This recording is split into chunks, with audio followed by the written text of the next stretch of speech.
Welcome back to my YouTube channel दोस्तों। तो आज से मैं एक सीरीज की शुरुआत करने जा रहा हूँ। इस सीरीज में हम स्टॉक मार्केट के टेक्निकल एनालिसिस के सारे बेसिक को कवर करने की कोशिश करेंगे। बेसिक्स की अगर मैं बात करूँ तो एकदम फंडामेंटल से शुरू करेंगे, जहाँ से हम शुरुआत करते हैं चार्ट्स की। तो चार्ट्स में कैंडल स्टिक्स क्या होते हैं उनको डिटेल में समझेंगे, उनके पैटर्न्स क्या क्या होते हैं उनको समझेंगे। उसके बाद हम जानेंगे कि वॉल्यूम का प्राइस पे क्या इफेक्ट होता है। उसके बाद जब हम दोनों को कंबाइन करते हैं प्राइस एंड वॉल्यूम को, तो हम कैसे एनालिसिस करते हैं उस चीज का। स्टॉक एनालिसिस कैसे करते हैं, कैसे स्टॉक्स पिक करते हैं, सपोर्ट रेजिस्टेंस क्या होते हैं, मल्टीपल टाइम फ्रेम एनालिसिस कैसे करते हैं, एंट्री कहाँ लेनी है, एग्जिट कहाँ करना है। एंड उसके साथ हम लास्ट में मूविंग एवरेज को कंबाइन करेंगे प्राइस एंड वॉल्यूम के साथ। तो एक ये छोटी सीरीज है जिसमें मैं 7 या 8 वीडियोस बनाने की कोशिश करूंगा, आपको समझाने की कोशिश करूंगा कि what is basic technical analysis in the stock market. Okay, तो सबसे पहले हम शुरुआत करेंगे कैंडलस्टिक से। कैंडलस्टिक होता है क्या है? बेसिकली ये एक 2 डायमेंशनल चार्ट होता है, जहां पे हमको नीचे एक्स एक्सिस पे अपना टाइम फ्रेम दिखता है, जो कि हम सेलेक्ट कर सकते हैं days, weekly and monthly, 1 hour, 30 minutes, 15 minutes, 20 minutes, whatever we want. Okay, and Y axis पे हमारा प्राइस होता है।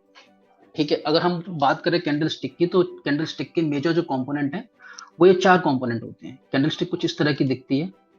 सपोज अगर हमारी ग्रीन कैंडल चार्ट पे है, तो इसका मतलब ये है कि मार्केट जब ओपन हुआ तो प्राइस उस पर्टिकुलर कैंडल के लिए, प्राइस यहाँ ओपन हुआ, उसने लो बनाया इतने नीचे तक का, उसके बाद उसने हाई यहाँ तक लगाया एंड वो क्लोज यहाँ हुआ। तो जो ओपन और क्लोज के बीच में जो एरिया होता है उसको हम बोलते हैं बॉडी। ओके, एंड जो ऊपर हाई का एरिया है उसको हम बोलते हैं बिग, और जो नीचे लो का एरिया उसको हम बोलते हैं टेल। इसके जस्ट अपोजिट हमारी बेरिश कैंडल होती है, जिसको हम रेड कैंडल बोलते हैं। ठीक है, ये हमारी ग्रीन कैंडल है जो कि एक बुलिश कैंडल है, और ये हमारी एक रेड कैंडल है जो कि एक बेरिश कैंडल है। इसमें प्राइस जहां ओपन हुआ है और जहां क्लोज हुआ है वो जस्ट अपोजिट है, विच मीन्स कि प्राइस हमारा हाई ओपन हुआ था और क्लोज उससे लो हुआ है। तो कैंडल रिप्रेजेंट ये करती है कि मेरा प्राइस यहाँ ओपन हुआ, हाई ऊपर तक गया, उसके बाद नीचे तक यहाँ आया और फिर यहाँ पे आके क्लोज हो गया। ठीक है, तो बेसिकली ये हमारे कैंडल स्टिक्स 2 तरह की होती हैं, ग्रीन और red. Green is bullish and red is bearish. But candle sticks के थ्रू हम प्राइस के मूवमेंट को समझने की कोशिश करते हैं, तो उसके लिए हमें डिफरेंट डिफरेंट टाइप की कैंडल्स को समझना जरूरी है। ठीक है, अब हम बात करते हैं इस चार्ट की। तो यहाँ आप देखेंगे बेसिकली मैंने 4 टाइप के कैंडल स्टिक शो किए हैं। ये बुलिश हैं और ये बेरिश हैं। अगर मैं बात करूं लेफ्ट वाली कैंडल की, इसको हम मारूबोजू कैंडल भी बोलते हैं। ठीक है, ये जो कैंडल है ये मोस्ट बुलिश कैंडल है। जब भी ये चार्ट पे आती है which means there is a bullish momentum.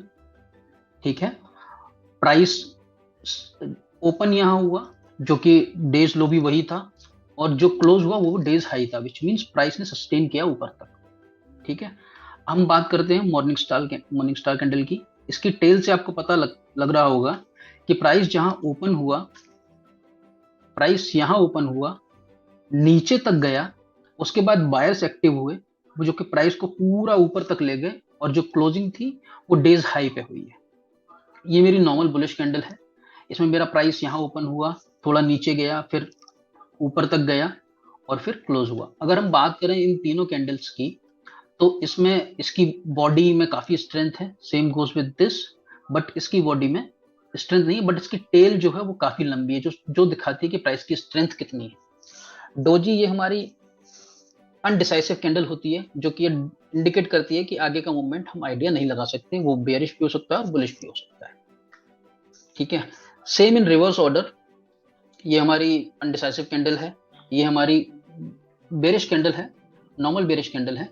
ये हमारी, ये जनरली ये जो मॉर्निंग स्टार एंड ये जो शूटिंग स्टार कैंडल्स हैं, ये हमें रिवर्सल के टाइम पे देखने को मिलती हैं। जब हम आगे के चार्ट सैंपल को समझेंगे और चार्ट्स के सैंपल को देखेंगे तो हमें पता लगेगा कि कहाँ कहाँ ये कैंडल विजिबल हुई है, उसके बाद प्राइस एक्शन कैसा रहा है। ठीक है, अगर मैं बात करूं ये कैंडल की, ये मेरी बेरिश कैंडल है और स्ट्रॉन्गेस्ट बेरिश कैंडल है, ये मारूबोजो कैंडल है।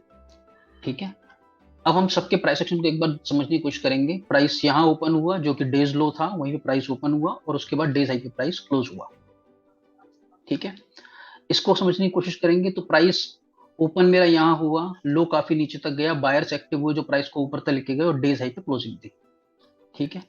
नॉर्मल बुलिश में प्राइस ओपन हुआ, थोड़ा नीचे गया, डेज हाई तक गया, वापस थोड़ा सा करेक्ट होकर नीचे आया और क्लोज हुआ।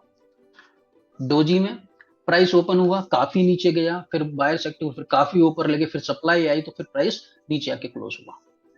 ठीक है। Same goes with this candles. अब आगे हम ये देखते हैं कि चार्ट्स में जब जब ये कैंडल दिखी है तो क्या हुआ है। ठीक है। यहाँ पे आप देखेंगे ये दो बहुत बड़े एग्जाम्पल आपको चार्ट पे दिखेंगे, ये दोनों एग्जाम्पल है मारुबोजू कैंडल के। जब मारुबोजू कैंडल चार्ट पे अपेयर हुई, जो कि बुलिश मारुबोजू थी, उसके बाद प्राइस एक्शन आपने देखा कि प्राइस ऊपर तक गया। ठीक है। सिमिलरली जब यहाँ पे मारुबोजू बेरिश कैंडल अपेयर हुई तो प्राइस काफी नीचे तक आया। अब हम बात करते हैं यहाँ पे, ये मेरी मॉर्निंग स्टार कैंडल है जो कि एक बुलिश कैंडल है, जो जैसा मैंने आपको बताया था कि जनरली वो रिवर्सल पे हमको ये देखने को मिलती है। तो यहां से इंडिकेट हुआ कि प्राइस रिवर्सल होने के चांसेस हैं, जहां से प्राइस रिवर्स हुआ भी और काफी ऊपर तक गया भी। अगर मैं बात करूं शूटिंग स्टार की, शूटिंग स्टार भी रिवर्सल के टाइम पे ज्यादा अपियर होती है। आप देख सकते हैं यहाँ पे शूटिंग स्टार अपियर हुई and then price downward trending channel में मूव किया। ठीक है। तो आज के लिए दोस्तों इतना ही। हम जैसे जैसे टॉपिक पे बढ़ेंगे वैसे वैसे आपको चीजें समझ में आएंगी। Thank you so much.